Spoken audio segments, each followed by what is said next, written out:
Hey, good afternoon.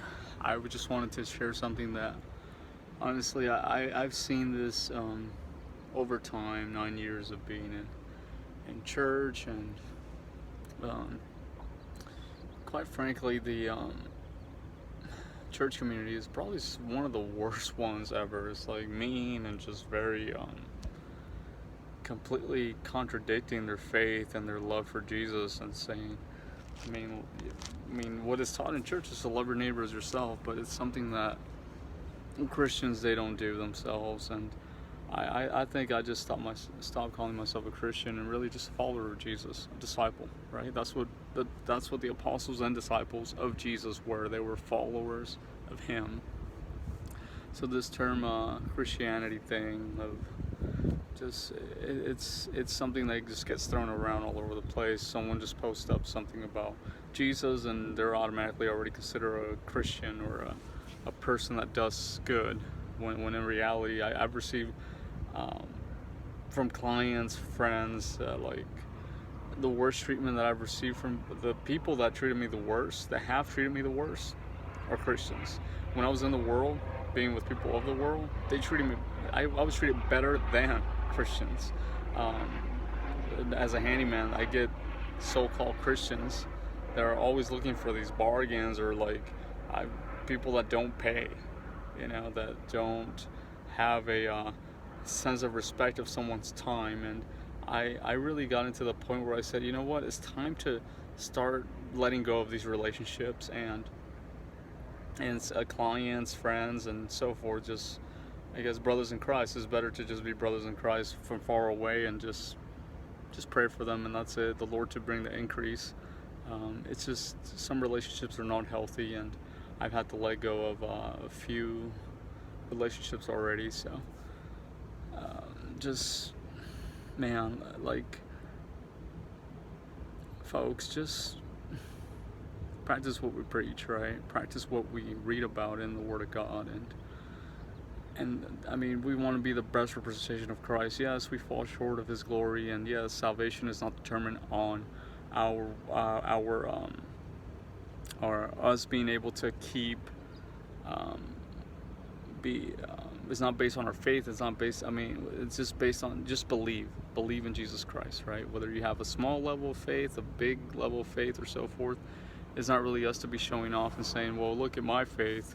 You have faith? Well, great. Keep it to yourself, right? So at the end of the day, treat others how you want to be treated. That's what Jesus said. And I just, I'm honestly tired of all of this. Now that I hear the word Christian and meet someone who says, oh, I'm a Christian and so forth, and just, it's ridiculous. I mean, some of the things these, so-called Christians do, it's just, it's lawlessness. Honestly, it's lawlessness, and we have been called to live at a higher standard, not the standard of the world, a higher standard. But it seems like it's flipped, and it's like the world lives a higher standard, even though they're in sin, even though they uh, don't really care about God or following Him, uh, or just seeking first His kingdom and His righteousness, right? But I mean, if we are truly seeking His kingdom, His righteousness, there is to be fruit. And when it's opposite of that and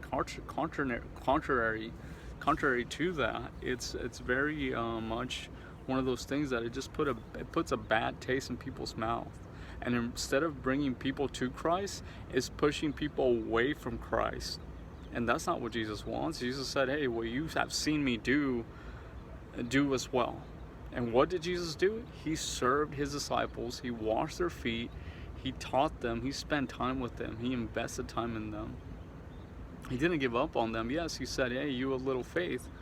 And He never said, oh, well, you can't be saved now because you didn't have faith. No. He encouraged them. He championed them. Yes, there's times that he did rebuke them. And He even told Simon Peter, get behind me, Satan.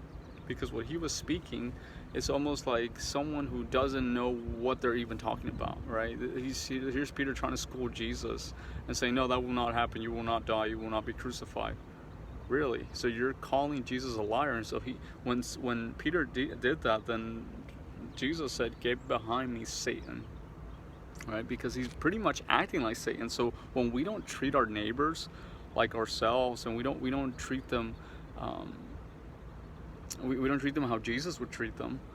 I mean, we're just like no different than like Simon Peter, right? No different than Satan. No different than, I mean, we're either workers of iniquity or workers of righteousness, right? So just let's practice what we preach, man, and just practice what we believe and who we believe in.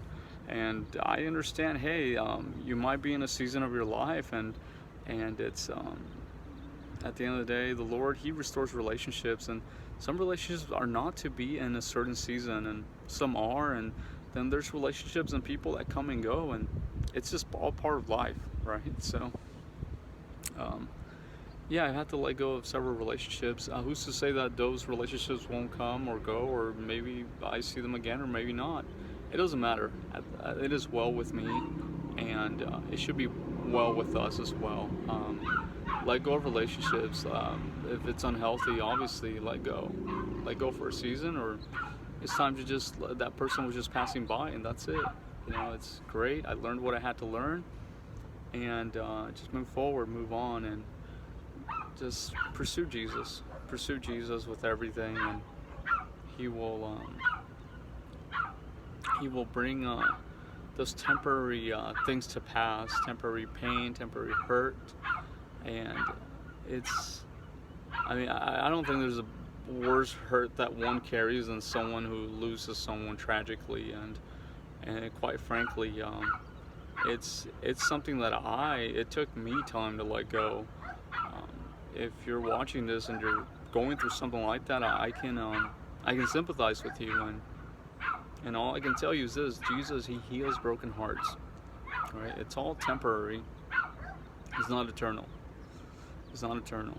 So even the pain and suffering that the disciples had to go through, and apostles being put in jail and being whipped and ridiculed and just mocked and all that stuff, it was temporary. It was temporary, and like Paul said, it doesn't compare to knowing you, Jesus Christ. To all these other things, he said, I've had little, I've had a lot, and I counted all nothing. I counted all nothing, but to know you, Jesus, to know more of you, and just our home is not here; it's in heaven. So the temporary things of this world should not be something that one would say. Honestly, I'm guilty of this, by the way. So yes, I'm preaching to myself and speaking life over myself as well on this topic. But the temporary things of this world should not be something that come into play, I would say, with if there's someone who's obviously in need of help, a homeless person, just do a little something to help them. That's all. Go speak life over them. That's fine. You don't have money to give them, you don't have some food to give them, that's fine. Go and speak life to them. Go and give them some Jesus, right? Speak hope, speak life, speak faith over them, and just go and talk to them, pray for them. Just take 5 minutes.